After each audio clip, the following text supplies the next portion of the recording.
그래서 탈락 극복 사례 3 보셨고요. 그 다음 사례 한번 볼게요. 자, 이제는 본점 거절 시 지점 신청으로 대응한 케이스예요.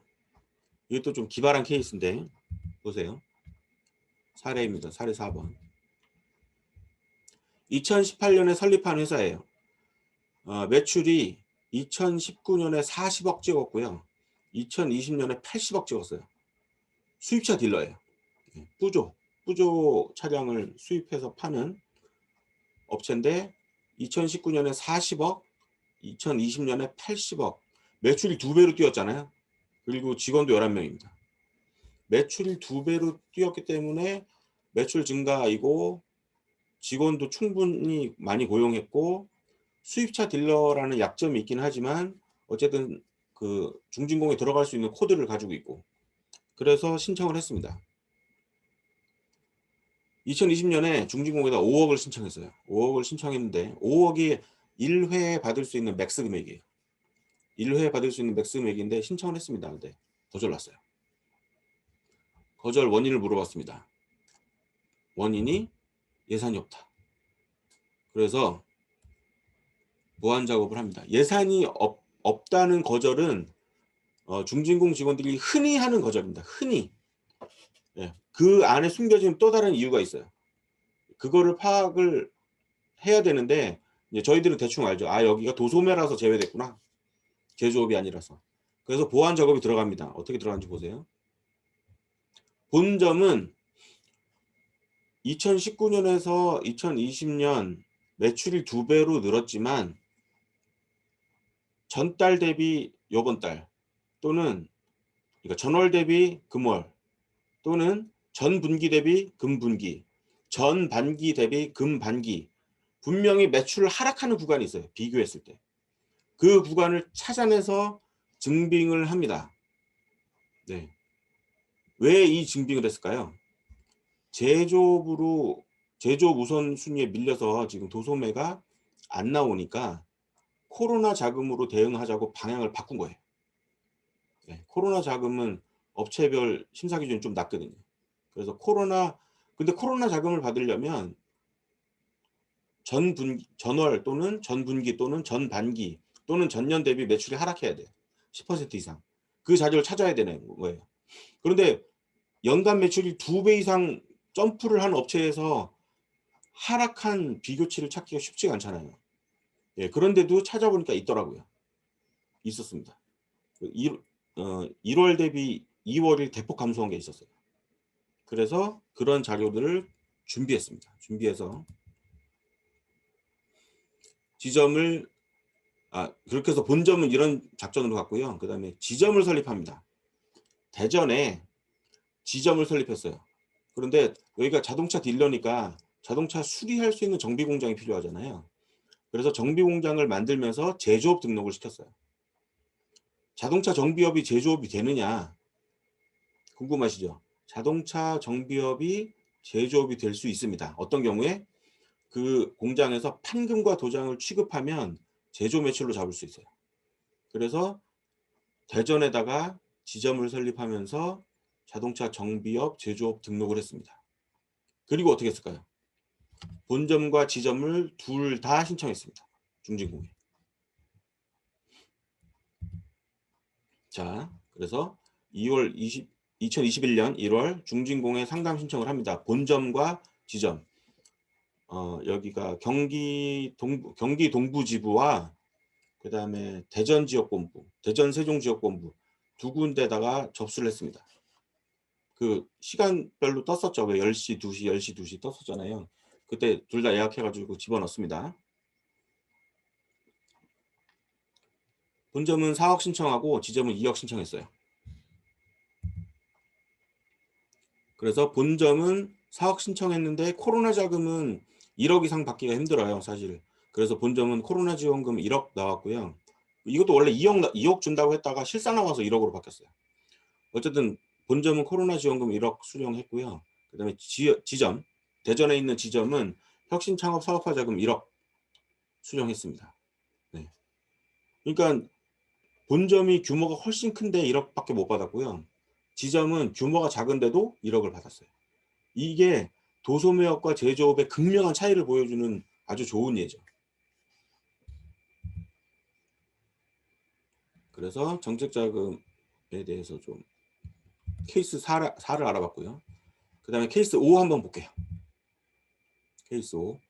자, 기업부설연구소 설립으로 소진공 기준에 통과해서 받은 경우에요. 이것도 참 희한한 케이스인데요. 사례 5입니다. 여기 이제 직원 11명이 있고요. 제어 패널을 제조하는 곳이에요. 제어 패널. 제어 패널을 제조하는 곳인데 업력은 11년 됐어요. 그래서 창업한 지 7년이 넘었기 때문에 받을 수 있는 정책 자금이 별로 없어요. 그리고 이미 신보에서 2억을 받았고요. 그 다음에 메인비즈 인증까지 했습니다. 메인비즈는 신보에서 대출을 받으면 웬만하면 다 신보에서 해주거든요. 그래서 메인비즈 인증까지 받았습니다. 메인비즈도 중요한 가점사항이에요. 자, 그래서 메인비즈 받고, 중진공에는 업력 7년 이상 기업은 운전자금만 신청할 수가 없어요. 반드시 시설자금을 신청하고 운전자금을 같이 신청해야 돼요. 그런데 이 업체는 사실 시설자금을 따로 신청할 게 없었어요. 그냥 운전자금만 필요했던 거죠. 그래서 중진공을 사실상 들어갈 수 없는 상황이에요. 혹시나 해가지고 예약을 했거든요. 근데 상담하니까 역시 운전자금만 해줄 수가 없다라는 결론을, 그러니까 그런 답을 받고, 그래서 중진공은 이제 일단 포기했습니다. 일단 접었어요. 시설자금이 새로 생길 때까지 중진공을 한번 해보자. 그런데 이게 원칙인데요. 희한하게 7년이 넘은 업체인데 운전자금만 받은 경우도 있습니다. 바로 우리 단톡방 안에 있는 대표님 중에 한 분이세요. 네, 대단하시죠, 그분. 아, 제가 볼 땐 그 담당자 면담을 너무 잘하지 않으셨나. 네, 어쨌든 그 다음에 사전 작업.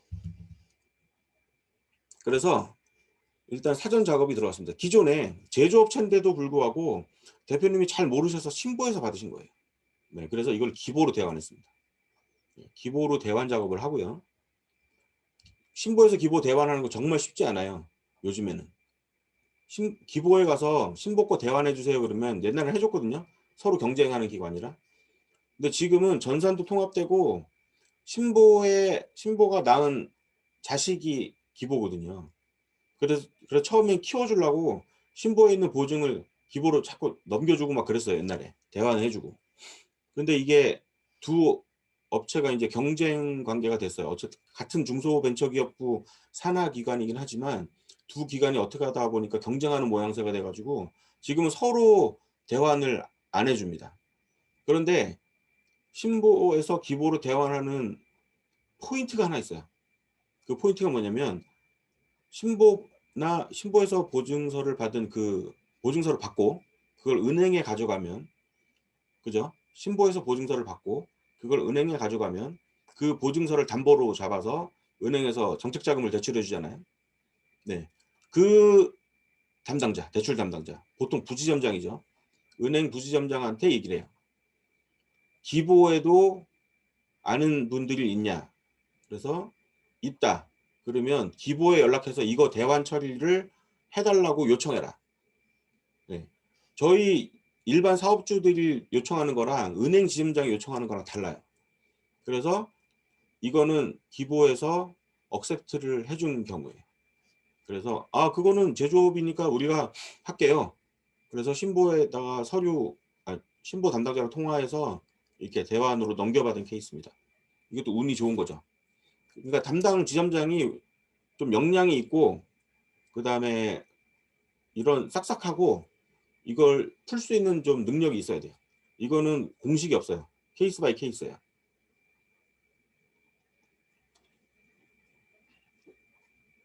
자, 그래서 신보 기보 대환이 성공했습니다. 일단. 그리고 기업부설연구소를 만들었어요. 그리고 연구 전담 요원을 3명 등록했습니다. 그리고 작년 12월 2달 전이죠. 2달 전에 소진공에다 운전자금 7천만 원 신청했어요. 소진공은 간접자금이 맥스가 7천만 원이거든요. 소진공에 운전자금 7천만 원 신청을 했어요. 그런데 직원이 11명인데 소진공은 제조업 같은 경우 10명 넘어가면 신청 못한다. 10명도 신청이 안 되는데 당신네들은 11명이니까 안 된다라고 거절이 나온 거예요. 그런데 이게 소진공 담당자가 초짜였어요. 소진공의 그 인원 구분을 정확히 인지하지 못한 거였죠. 자, 진실은 이렇습니다. 이의 제기를 했습니다. 기업부설 연구소 설립했잖아요. 3명을 연구 전담 요원으로 등록했잖아요. 그러면 소진공 기준에서는 11명이 아니라 8명이 되는 거예요. 연구 전담 요원은 그 직원 카운트에서 빼줘요. 그러면 11명인 기업이 8명이 됐으니까 소진공 충족했잖아요. 소진공은 9인 이하, 그러니까 10인 미만 사업장이 지원하는 곳이니까. 소진공은 제광건운, 제조업, 광업, 건설업, 운수업은 10인 미만이 소진공이고 나머지 기타 업체는 5인 미만, 1명에서 4명까지가 소진공 대상 업체거든요. 제조업이니까 11명이었다가 8명으로 줄었어요. 그럼 소진공 기준을 충족하잖아요. 그죠? 그래서 직원하고 통화하고 이의 제기를 했어요. 그리고 기업부설연구소 인증 자료를 이메일로 보내서 소명을 했습니다. 그래서 담당 직원이 억셉트, 본인의 실수를 인정하고 융자 7천만 원이 승인됐어요. 그래서 이제 받은 케이스가 있습니다. 자, 이렇게 탈락을 극복하고 승인된 사례를 보셨는데요. 그럼 이제 모범 사례 한번 볼게요. 모범 사례. 정책자금이 앞처럼 정책자금이 한번 꼬이면 어떻게 풀어야 되는지를 알아봤어요. 이제는 만약에 잘 풀리면 어떻게 풀리는지를 보여드릴게요.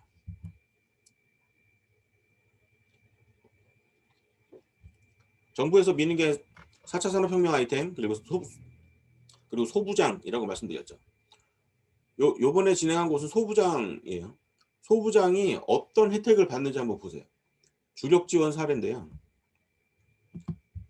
너나 할 것 없이 돈 가져가라고 난립니다. 자, 일단 이분은 창업하기 전에 본인이 근무하고 있는 회사의 근로자인 상태로 창업을 하려고 하는데 어떻게 해야 되냐고 문의가 오신 거예요. 그래서 일단 예비 창업자로 예비 창업 패키지를 지원하기로 했습니다. 그래서 아이템은 반도체 부품 제조업인데 그 제조 공정 중에 그 PCB 기판이죠. PCB 기판 애칭으로 회로를 이렇게 그려내는 작업이에요.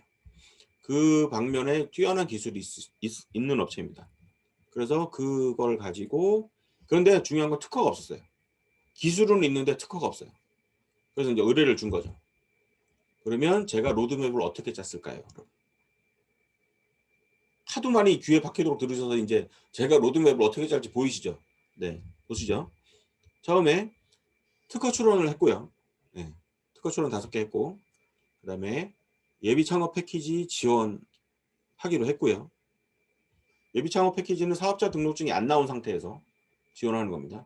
예비 창업 패키지 지원하기로 했고요. 그 다음에 업종 코드는 가장 혜택이 많은 코드를 골라서 넣기로 했고요. 등록.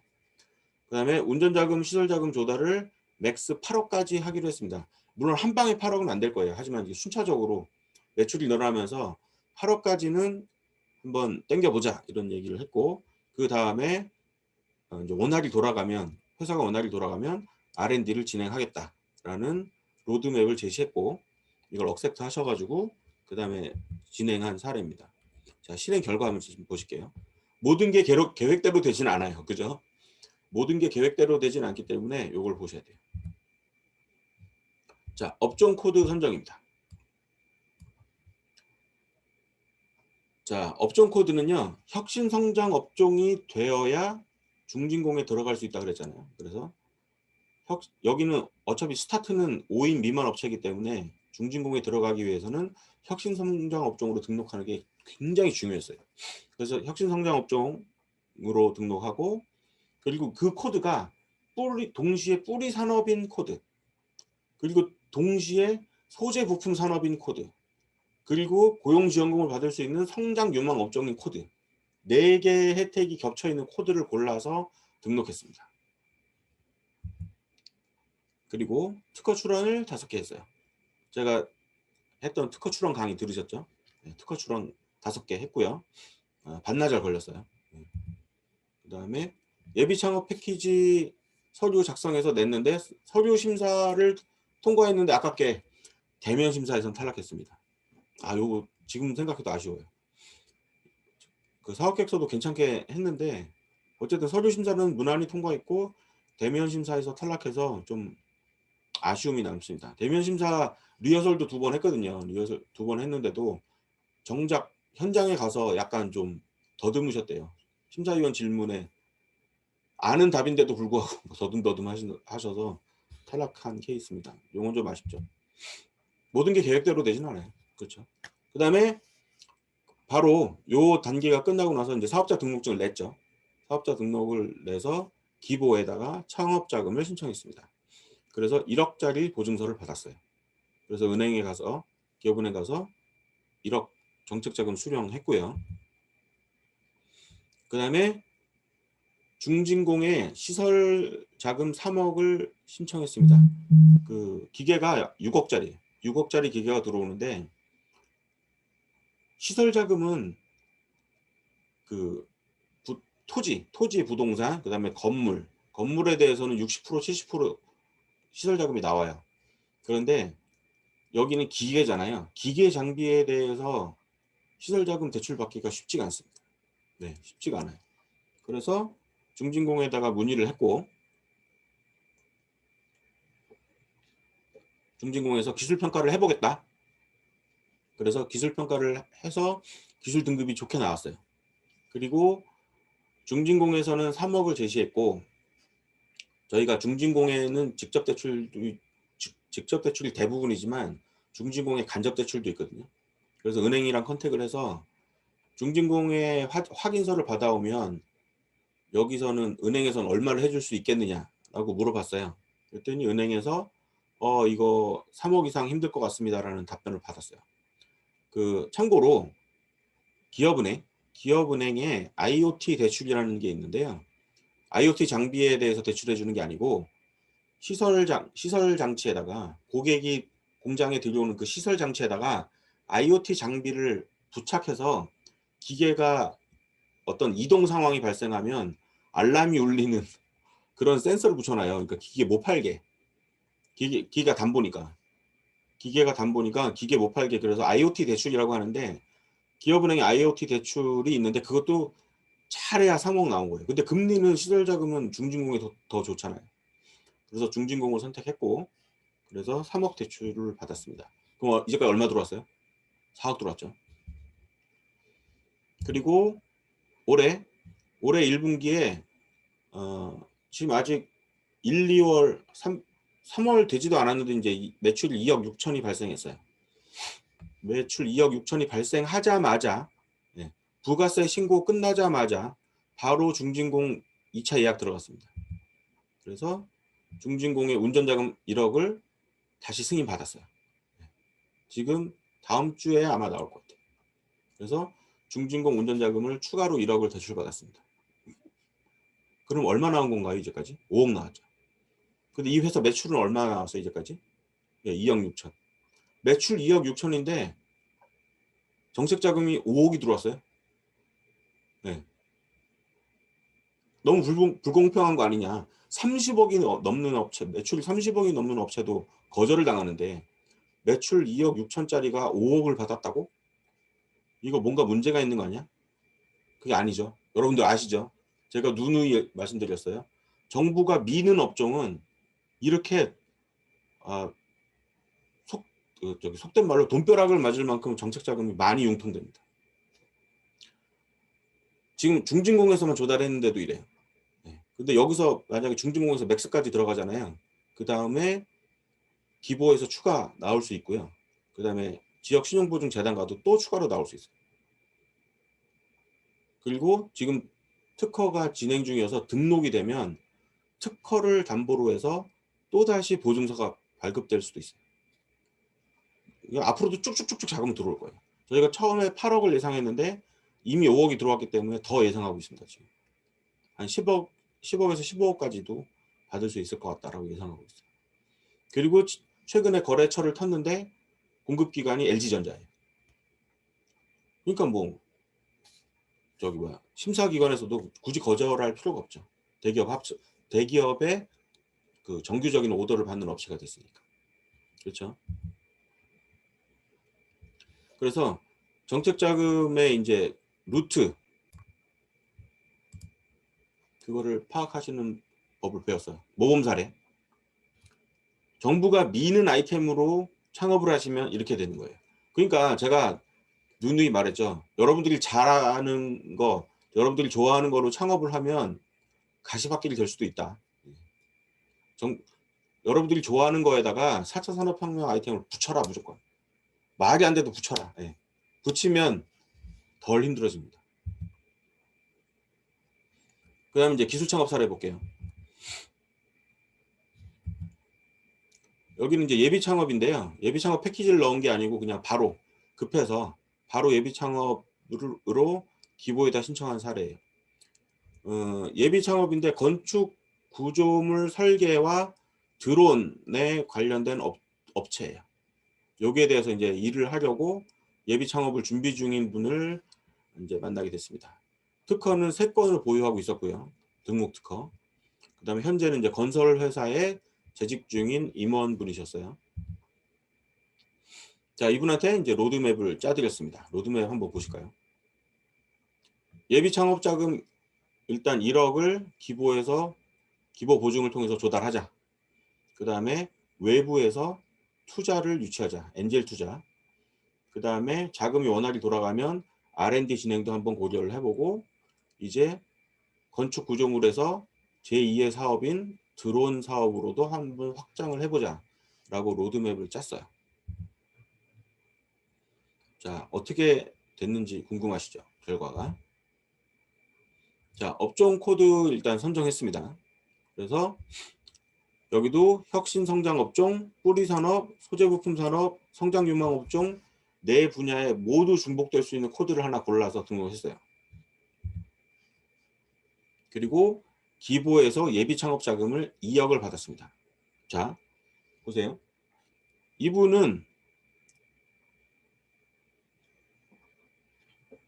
보통 기부에서 예비 창업 보증 1억 받는 게 보통이거든요.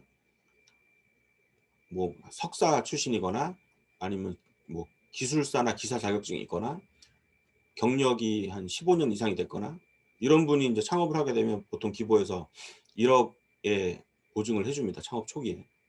근데 이분은 사업자 등록 내기도 전에 예비 창업 자금으로 2억 보증을 받았어요. 왜 그럴까요? 드론 때문에 그렇습니다. 네. 4차 산업혁명 아이템이 들어가 있잖아요. 드론에. 그래서 1억 받을 걸 2억을 받으신 거예요. 사전 보증을. 그래서 사업자 등록하자마자 은행에 가서 보증서 가지고 은행에 가서 바로 2억의 자금이 들어왔어요. 그 다음에 엔젤 투자협회 아시죠? 엔젤 투자협회 상담 들어가서 PT를 했고 거기서 1억을 또 유치했습니다. 엔젤 투자 1억이 들어왔어요. 그 다음에 현재 2년에 5억짜리 R&D 그 사업계획서가 통과가 돼서 현재 시행 중이에요. 5억 중에 절반인 2억 5천은 지금 들어왔습니다. 자, 이렇게 제가 말씀드린 두 건의 모범 사례는 공통점이 뭔가요? 공통점이. 네, 정부가 밀고 있는 업체로 창업했다는 거예요. 네, 앞에 역경을 극복하고 자금을 유치한 사례도 중요하지만 모범 사례가 사실 더 중요하죠. 그래서 여러분들도 창업하시려는 아이템이 있으면 여러분이 좋아하시고 할 수 있는 일을 하시는 거 좋아요. 그런데 단순히 그렇게 하시면 안 되고 거기다가 아이템을 붙이셔야 돼요. 네, 뭐 비대면이라든지 4차 산업혁명 아이템이라든지 뭐 바이오라든지 아니면 환경이라든지 아니면 하다못해 고용 창출이 뛰어난 걸 하시든지 이렇게 하셔야지 창업 아이템으로 좋은 지원을 받으시면서 웰 인큐베이티드 될 수가 있는 거예요. 굉장히 중요합니다. 이게.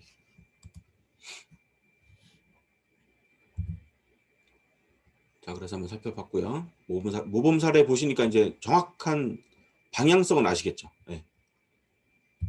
이건 이제 극복 사례가 없어요. 자, 그리고 이제 기관에서 중요시하게 생각하는 거 제3자 부담 개입 말씀드릴게요. 여러분들 사업장에 이게 팀이 돼서 들르는 분들이 있는데 그분들 중에 정식 컨설턴트도 있고 불법 브로커도 있어요. 섞여 있어요. 여러분들은 구별하기가 쉽지 않을 거예요. 그런데 그분들 보고 대뜸 자격증을 달라고 할 수도 없는 거고, 자격증 보여달라고 막 할 수도 없는 거고, 그래서 제3자 부당 개입의 정의가 이겁니다. 그 업체에 재직하지 아니하면서 정책자금을 대행하는 경우, 그 다음에 유형별로 보면 성공 조건부 계약을 체결하고 수수료를 선지급 받은 후에 실패했어요. 그 다음에 반환 청구에 응하지 않는 경우, 이런 게 유형이고요. 대출 심사 허위 대응, 재무제표 이제 분식 회계를 한 거죠. 분식 회계를 해서 허위 대응한 경우, 그 다음에 허위로 대출 약속을 하는 거예요. 그래서 지원 자격이 아예 안 되는 기업에 정책자금 대출을 약속하고 대가를 요구하는 경우, 그 다음에 부정청탁, 정부기관이나 중진공 직원에 내가 인맥이 있다, 네트워크가 있다, 그리고 약속해가지고 착수금 수령하는 경우, 그 다음에 정부기관 사칭, 내가 중소기업 벤처기업부의 뭐다, 내가 중진공 직원이다, 뭐 이런 사람들, 공공기관이랑 회사 이름이랑 헷갈리게 이렇게 해놓고 여기다 태극, 명함에다 이렇게 태극기 마크 그려놓는 회사들 있어요. 며칠 전에 걸려가지고 팝업창으로 공지까지 됐더라고요.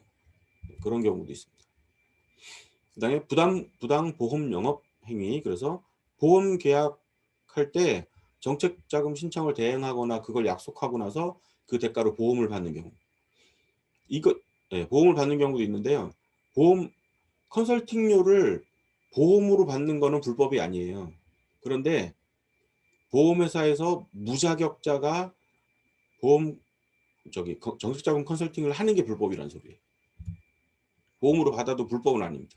그런데 무자격자가 한다는 게 문제죠. 자, 적발시 조치. 그래서 부당 개입 행위자는 자격정지, 등록 취소, 그 다음에 형사 고소 고발 하겠다, 이렇게 나와 있네요. 그 다음에 문제는 이제 업체죠. 업체. 그 업체는 어떻게 되느냐. 그래서 만약에 정책자금이 지급이 됐으면 회수, 그리고 3년 동안 참여 금지, 이렇게 됩니다. 그래서 어떻게 구분하셔야 되냐면 제일 좋은 컨설팅은 이거예요. 월 자문료 방식. 한 달에 얼마씩 내고 컨설팅을 진행하는 거예요.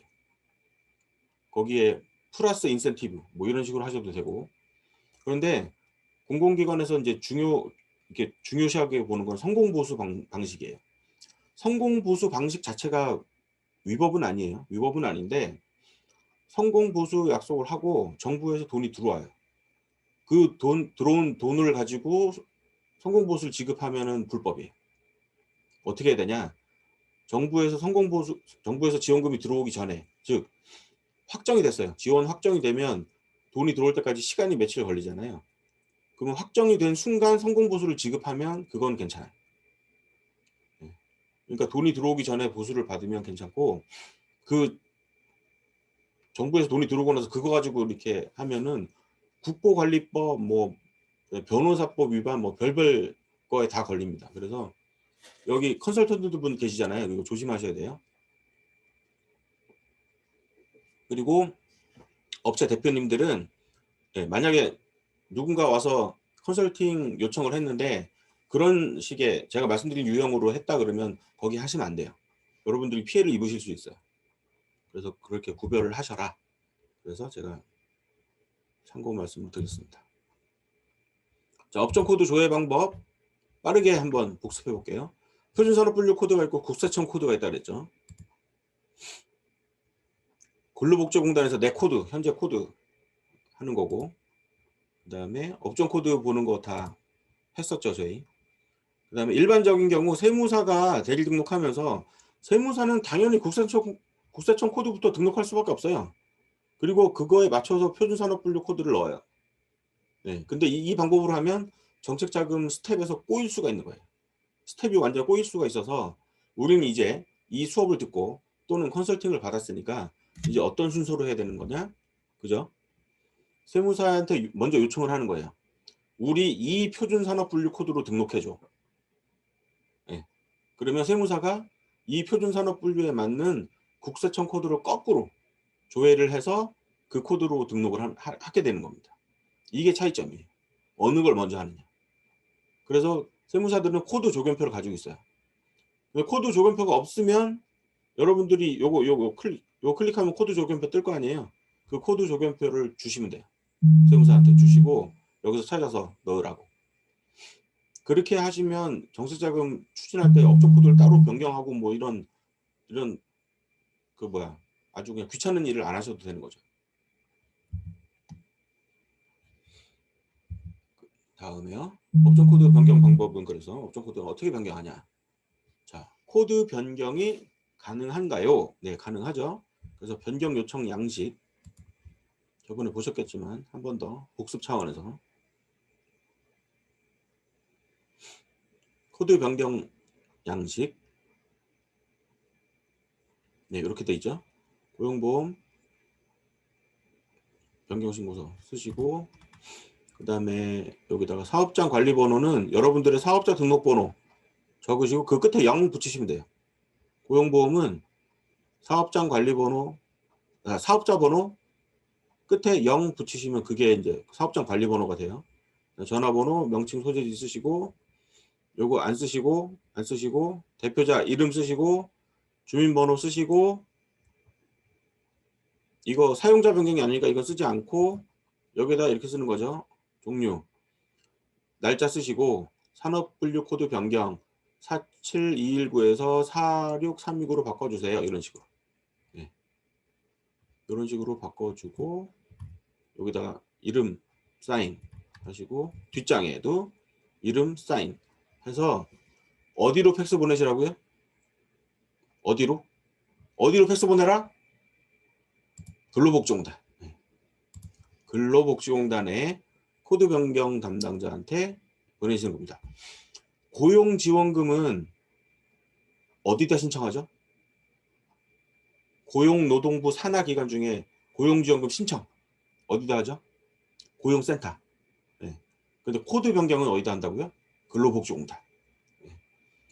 고용노동부 산하기관이지만 달라요, 하는 일이. 그래서 근로복지공단으로 코드 변경을 신청하시면 된다.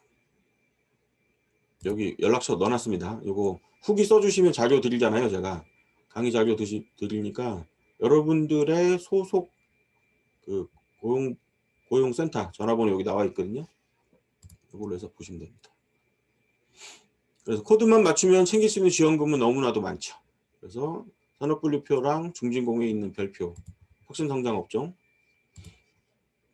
그다음 뿌리산업, 소재부품산업, 지역특화주력산업, 지식서비스산업, 융복합 및 프랜차이즈 산업, 물류산업, 유망소비재 산업, 비대면 분야. 이거 올해 새로 생겼어요. 비대면 분야. 자, 요렇게 해당하시면 어쨌든 혜택이 많다. 그래서 내 업종이 현재 뭐든 간에 이쪽에다가 붙이세요. 네. 이쪽이랑 연관을 시키셔서 업종 코드를 변경시키는 게 되게 중요합니다. 그 다음에 이제 신용등급 가볼게요. 기업 신용등급과 대표자 신용등급이 있어요. 기업 신용등급은 한국기업데이터 크레탑이라고 보통 하는데 거기 그 다음에 나이스 신용평가 보통 서너 개 기관이 있는데 이 두 개가 대표적이에요. 이 두 기관에서 기업 신용등급을 책정하고 평가 등급을 냅니다. 그 다음에 대표이사랑 최대주주의 신용등급이 또 따로 있어요. 이거는 올크레딧에서 보셔야 되는데 올크레딧은 토스나 여긴 유료예요. 유료라 토스나 카카오뱅크에서 올크레딧 점수를 무료로 조회하실 수 있어요. 그래서 여러분들이 몇 등급인지 이제 등급제가 없어졌잖아요. 1등급에서 10등급 이게 없어지고 빵점에서 1000점까지로 늘었어요. 그래서 1000점이 1등급이고 예전으로 치면 그리고 쭉 이렇게 등급이 나눠져 있거든요.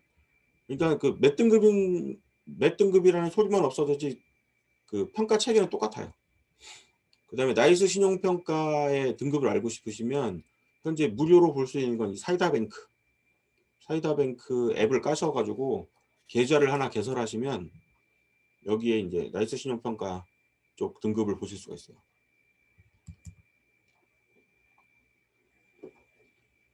신용등급 구간 복습 차원에서 한번 볼게요. 당연히 지금은 없어진 1등급에서 10등급 제도입니다. 요 점수는 그냥 살아있어요. 근데 1등급에서 10등급 이 구간이 없어진 거예요.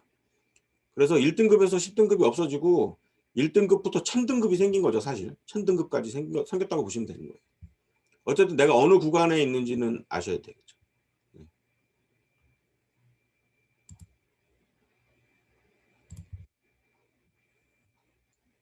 그리고 신용등급 올리는 거 어떻게 하면 된다 그랬죠? 제가 이것도 중요한 거니까 다시 한번 복습이지만 다시 한번 말씀드릴게요. 올크레딧 올크레딧 홈페이지에 들어가셔서 이쪽에 신용 성향 설문이라고 써있죠. 신용 성향 설문이라고 쓰여 있는 이거를 클릭해서 설문 125문항이 있어요. 125문항을 설문조사하고 나시면 15점에서 30점이 상승해요. 그 다음에 여기 마이 데이터 등록. 그래서 소득금액증명서 아니면은 뭐 핸드폰 납부 내역서 이런 뭐 아니면 뭐 세금 낸 거 이런 증빙자료를 제출하면 2점에서 5점이 올라갑니다. 이렇게 되면 아주 희귀한 케이스이긴 한데 4등급에서 1등급까지 올라간 경우도 있었어요. 한 등급은 무조건 올라갑니다. 한 등급은 무조건 올라가고 4등급에서 1등급까지 올라간 케이스도 있었으니까 이거 잘 활용하시면 아주 유용한 팁이 됩니다. 그 작업을 하셔야 돼요. 그래서 기업 신용 등급 어떻게 올리는지 한번 보시고 대표이사 신용 등급 어떻게 올릴 것인지 하시고 대표이사 신용 등급 바로 올릴 수 있잖아요. 기업 신용 등급은 바로 못 올리지만. 그래서 요 두 작업을 하시고 정책 자금 신청하시는 게 아무래도 낫겠죠. 이 사전 작업을 하시고. 자, 이제 CCR에서 보겠습니다. 그러면 기업 신용 평가는 어떻게 이루어지는가?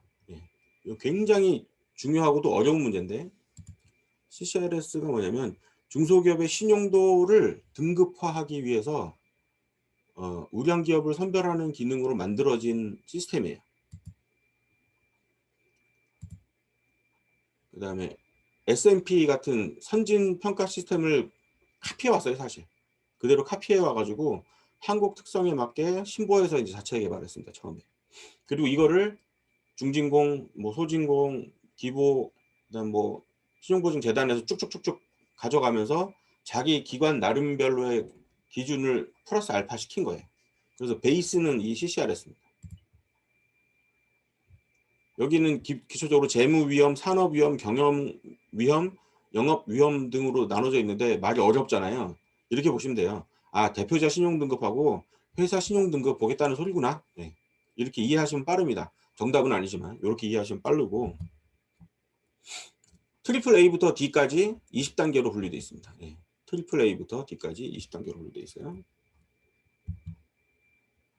심사 통과하기 위해서는 평균 점수가 70점 이상 나와야 대출 심사가 일단 승인될 자격을 갖춘 거예요.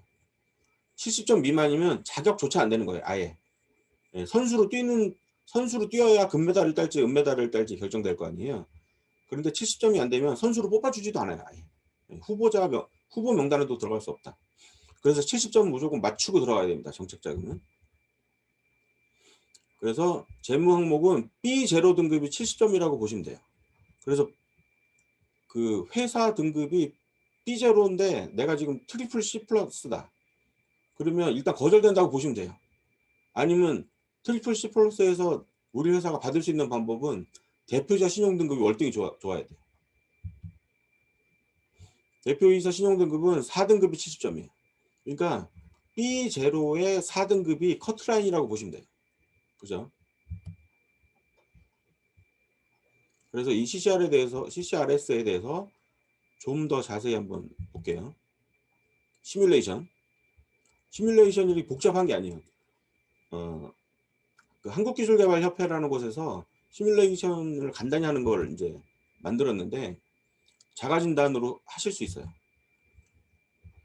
그 CCRS 구성 요소는 아까 4가지 요소로 돼 있다 그러는데 그걸 다른 말로 표현하면 대표자의 신용등급, 기업의 신용등급, 이걸 재무적 평가라 그래요. 그다음에 비재무적 평가, 이렇게 나눠지는 거예요. 대표자, 기업 신용등급, 그다음에 비재무 효과. 근데 비재무 효과는 저희가 예측하기가 힘들어요. 그래서 비재무는 요것과 요것의 평균값이라고 설정해요. 보통 시뮬레이션 할 때. 요 값과 요 값의 평균값을 비재무로 설정합니다. 그러면 결국 얘 두 개가 평균 70점이 넘으면 되는 거잖아요. 그죠? 그렇게 해서 시뮬레이션을 합니다. 대표자의 신용등급과 기업의 신용등급으로 가늠할 수 있어요. 네, 비재무는 평균값으로 일단 설정하겠다. 정답은 아니지만 가장 근사치가 나옵니다. 이렇게 하면 커트라인 70점이에요. 재무 항목은 저 트리플 A 마이너스 WB 플러스 WB 제로 더블 뭐 이렇게 쭉 나올 거 아니에요. 그렇게 해서 BB 플러스 BB 제로 BB 마이너스 B 플러스 B 제로 B 마이너스 이 밑에는 트리플 C 플러스 이렇게 나올 거예요. 요거를 점수로 보면 BB 제로가 100점이에요. 그 위 다 100점. 트리플 A부터 BB 제로까지가 100점이라고 보시면 되고요. 그다음 B 제로가 70점이니까 B 마이너스는 당연히 60점이죠. 네, 이렇게 시뮬레이션 하시면 돼요. 그리고 대표자 신용등급은 1등급부터 5등급 해서 10등급까지 있잖아요. 근데 6등급 밑으로는 사실 받기가 힘들어요. 네. 신용등급은 1등급이 100점, 2등급이 90점, 3등급이 80점, 4등급이 70점, 5등급이 60점이라고 보시면 돼요. 자, 그러면 우리 회사 신용등급표를 조회해 봤더니 B0가 나왔어요. 그럼 60점이잖아요. 그럼 대표이사의 신용등급이 몇 점 이상이어야 되나요? 최소한 3등급 이상이 나와야 된다. 평균값으로 하니까. 평균이 70점이 넘으려면 기업 신용등급이 만약에 60점이라면 대표이사 신용등급에서 보완을 해줘야 돼요. 네, 요게 이제 시뮬레이션입니다. 그래서 될지 말지 여기서 대충 판단할 수 있어요. 그리고 뭐를 보완해야 될지 정확히 알 수 있는 거죠. 그래서 요거는 기업 신용등급은 바로 올라가는 게 아니에요. 그죠? 1년이 지나서 재무제표가 또 나오고 그거 보고 평가하는 거니까. 그러니까 이게 60점인 상태라면 당연히 대표이사 등급을 3등급 이상으로 맞춰야죠. 근데 대표이사가 지금 5등급이다. 그럼 이제 난리 나는 거예요. 두 등급 이상을 올려야 되니까. 이런 경우가 이제 굉장히 컨설팅이 까다로워지는 경우죠.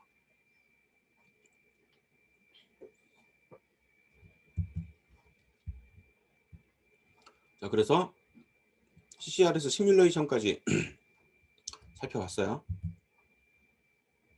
그 다음에 정책자금 한도. 중진공은 최대 50억, 한 번에 받을 수 있는 건 5억이 최대고요.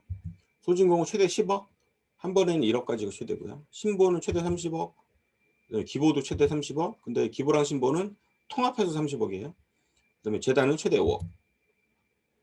그 다음에 지자체, 기타 정부 부처 있는데 이겁니다. 중요한 건 K값.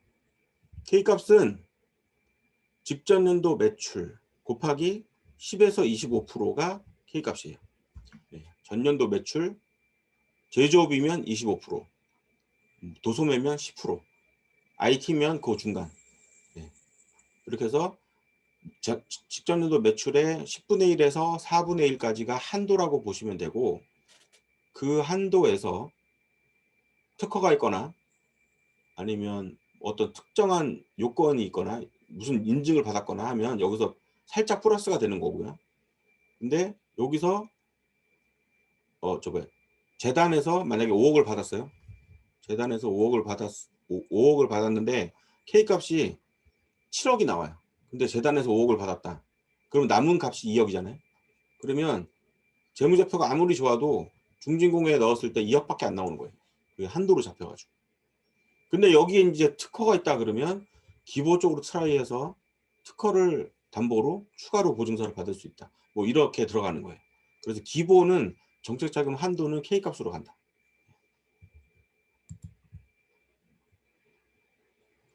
그래서 정책자금 한도를 예측할 수 있어요. 이제 가점 사업 파악과 준비. 그래서 4차 산업혁명 아이템 가점, 그죠? 분명하게. 그다음에 기업부설연구소. 그다음에 특허가 없으면 출원이라도 하시면 되고. 그다음에 벤처기업 인증. 그다음에 이노비즈 또는 메인비즈 인증. 그다음에 수출 실적. 그다음 마지막으로 고용 증가. 네. 이게 기본적인 가점이에요. 그리고 여기에 각종 인증. 여성기업, 뿌리기업, 소부장기업, ISO 인증, KC 인증, 녹색 인증, 뭐 내일 채용공제, 이노비즈, 메인비즈 쫙 있잖아요. 네. 그래서 여기 크라우드 펀딩 투자 와디즈에서 유치한 것도 가점이 있는데 이거는 합계 금액이 1억이 넘어야 됩니다. 네. 그래서 이런 거 가점 사항이다. 보셨습니다. 자, 오늘 배운 거 정리해 볼게요. 복습 전에 이벤트 또 가야죠. 이벤트 갑니다.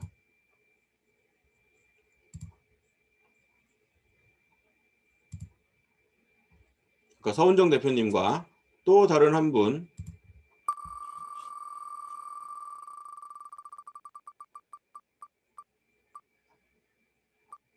김병천 대표님. 김병천 대표님은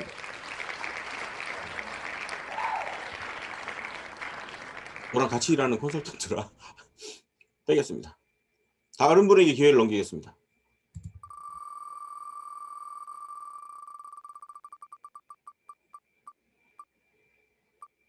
윤수아 대표님. 중복되셨네요. 윤수아 대표님 한번 받으셨어요. 축하드리지만 윤수아 대표님 뭐 언제든지 저한테 전화 주실 수 있으니까 다른 분에게 또 기회를 넘기겠습니다.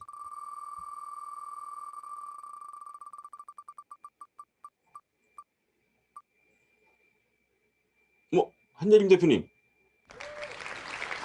한예림 대표님 계세요? 한예림 대표님 계시나요? 안 계신가? 한예림 대표님 계세요? 한예림 대표님. 한예림 대표님 계신데? 왜 답이 없으시지? 네. 한예림 대표님 저랑 컨설팅 하셨나요? 하기로 약속돼 있나요, 지금? 저 헷갈려서. 아닌가요? 제가. 그러면 저한테 채널톡 주세요. 채널톡 주셔서 약속 잡으시면 됩니다. 그래서 두 분 대표님. 볼게요. 두 분 대표님이 서은정 대표님과 한예림 대표님. 강의 끝나고 바로 채널톡 주세요. 스케줄 잡겠습니다. 두 분 축하드립니다. 자, 다음. 오늘 배운 내용 복습합니다. 복습해야지 늘죠. 정책자금 예산 편성 현황. 정책자금 조회하는 곳 배웠고요. 정책자금 취급 기간. 이제 하도 많이 들어서 외우시겠죠? 정책자금 탈락 극복 사례 봤어요. 모범 사례 봤어요. 자, 탈락 극복하지 마시고 모범 사례로 가셨으면 좋겠습니다.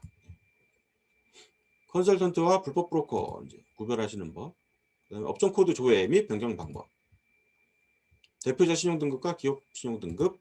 그다음에 오늘의 핵심 CCRS 파악하는 거 배우셨고, 정책자금 한도 계산하는 거 배우셨어요. 그다음에 각종 인증이라든지 가점 사항. 가점 사항의 최고는 뭐다? 가점 사항의 최고는 뭐다? 4차 산업혁명 아이템을 가지고 있는 거 자체가 가점입니다.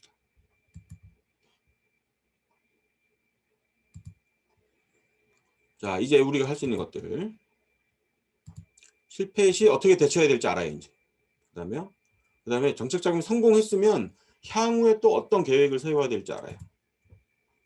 그리고 업종 코드 변경하는 거 이제 껌이죠. 그다음에 CCRS 이해되고 응용도 하실 수 있어요. 그다음에 정책 자금 유치 가능 금액도 이제 예측하실 수 있어요. 가점상 미리 준비하실 수 있고. 네. 이렇게 해서 오늘도 수업을 또 1시간 15분 동안 진행했습니다. 공지사항 뭐냐? 공지사항은요. 이거 뭐야? 갑자기 에러가 나지? 공지사항은 저겁니다. 이거요.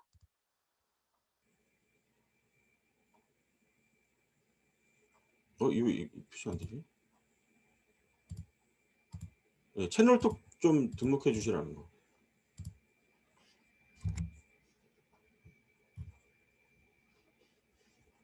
여기 이걸로 볼게요. 그냥 채널톡 그림이 안 보이냐? 채널톡 등록하시는 거 누누이 설명드렸지만 모르시는 분이 있어서 채널톡 등록해 주시고, 제가 단톡방에도 공지를 올리지만 긴급한 공지는 채널톡으로 먼저 드려요. 그래서 뭐 떴다, 뭐가 떴는데 선착순이다, 아니면 시급을 다투는 상황이 있다, 이러면 제가 채널톡으로 뿌릴 거니까 항상 채널톡 등록 꼭 해주시길 바랍니다. 자, 그러면 이제 질문 답변 시간을 갖도록 하겠습니다. 채팅창에 질문 답변을 올려주세요. 질문 있으시면 질문을 올려주시기 바랍니다. 질문 없으신가요? 오늘 강의가 너무 완벽했나?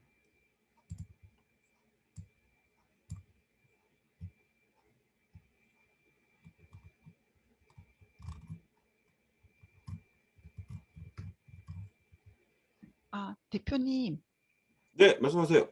네네, 네네네, 서은정입니다. 잘 들었습니다. 네네네. 예, 수고 많으셨는데요. 타이핑 치려다가 아까 업종 코드 이거 바꾸는 거 있었지 않습니까? 네네.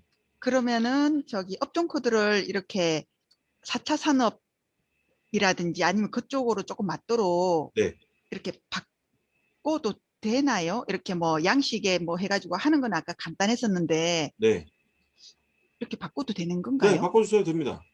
그리고 실사 나왔을 때 우리가 네. 그쪽에 관련 있다는 것만 증빙해 주시면 돼요. 그러니까 뭐 도소매인 데 IT로 변경한다 그러면 실사가 나와요. 그런데 IT인데 4차 산업혁명 아이템으로 살짝 바꾸시면 실사 안 나와요. 그래요? 네. 그러니까 코드가 5자리잖아요. 네네. 4자리까지 동일하고 끝에만 바뀌는 거는 실사 안 나오고요. 네.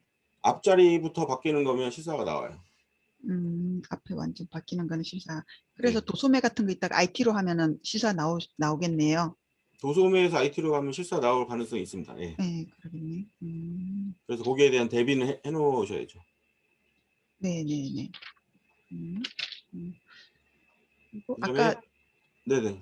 네네. 다른 거 말씀하십시오. 네, 알겠습니다. 창원신화브로님, 업종 네. 코드는 자주 바꾸면 안 되죠? 네. 예, 예. 그래서 제가 네. 답변 자주 드렸습니다. 바꾸면 눈치 보이죠? 예. 알겠습니다. 1년에 한 번 정도 바꾸는 게 좋죠. 예. 네. 토요 재강의 공지가 안 뜨는데 이번에 안 하시나요? 격주로 합니다. 격주로. 윤서아 대표님 운영하시는 제노스쿨에서 격주로 하기로 했고요. 반응이 좋으면 매주 할 수도 있어요. 지난주에 했는데 많이 안 오셔가지고 15분 오셨나? 그래가지고 일단 격주로 하기로 했고, 제가 또 바쁘기도 했고, 그래서 요번에 하고 요번 주 토요일은 스킵하고 다음 주 토요일에 조달할 예정이거든요. 조달 과정, 내 물건 정부기관에 납품하기, 이런 주제로 할 건데, 그게 반응이 좋으면 매주 할 수도 있습니다. 네. 됐죠? 네. 오늘은 그리고 대표님 아까 말씀하신 중에 CCRS 시뮬레이션 그거는 우리도 이렇게 아까 뭐 한국 어디서 볼 수 있다고 이렇게 시뮬레이션을 돌려 볼 수 있는 건가? 이렇게 K 값을 우리가 딱딱딱 보고. 그 시뮬레이션을 스스로 그냥 종이에다가 쓰시는 거예요. 아, 그런 거. 예. 아, 제 무슨 프로그램이 있어가지고 이렇게 뚝뚝 아니요, 하는군요. 아니요. 시뮬레이션을 이제 스스로 아, 머릿속으로 하는 거죠, 아, 머릿속으로. 그런 거. 아, 네, 알겠습니다. 어? 요번에 특허였나요? 저희 공지가? 강의가?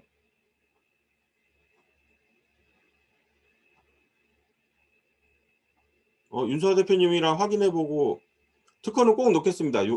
돌아오는 토요일이 아니더라도 돌아오는 토요일 날 나올지 그 다음 주에 나올지 특허는 한 번 더 해드릴게요. 한 번 더. 근데 그 윤수아 대표님 제노스쿨에서도 제가 특허를 한 번 했어요. 근데 거기서 또 하면 별로 수강생들도 별로 안 모이고 그럴 것 같아서. 근데 일단 특허 요청하시는 분이 많아서 특허를 한번 또 하는 걸 한번 고려해 보겠습니다만, 특허는 아시다시피 들어보신 분 알죠? 예. 들어보신 분 아시다시피 리스크가 있어요. 예.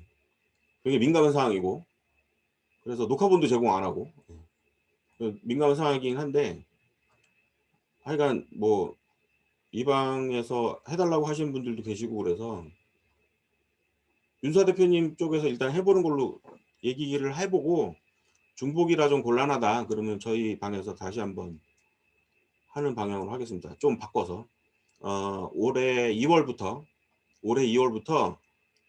그 제가 강의했던 방식으로 특허를 내면 체크될 수도 있어요. 아직 사례는 없는데 올해 2월부터 기보에 특허 평가 시스템이 들어왔어요. 그래서 다른 방법을 써야 될 것 같습니다. 그래서 그 보충 강의를 하긴 해야 돼요, 어차피. 그래서 네, 이 방에서 하든 윤서야 대표님 제노스쿨에서 하든 둘 중에 하나 방을 잡아서 스케줄을 공지를 하겠습니다. 특허 꼭 반영해 드릴게요. 요청이 많으시니까. 예.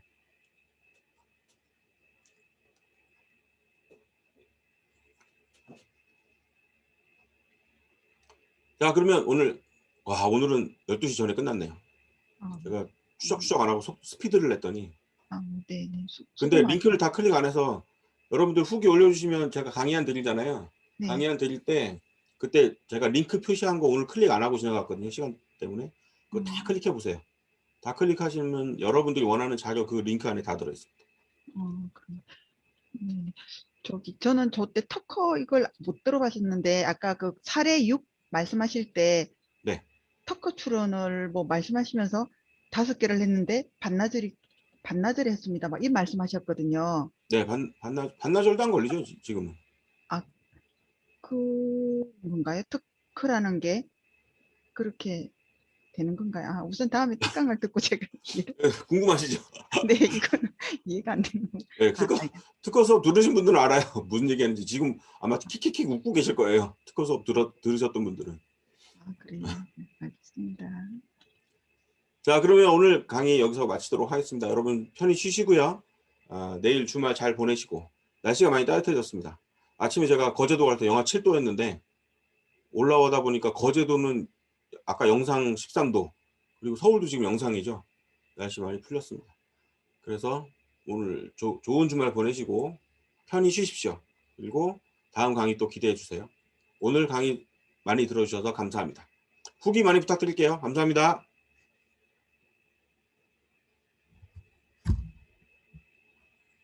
안녕히 가세요.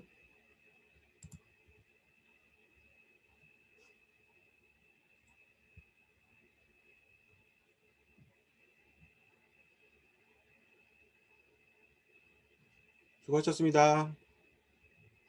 방 나가주시면 됩니다. 수고하셨어요. 편히 쉬세요.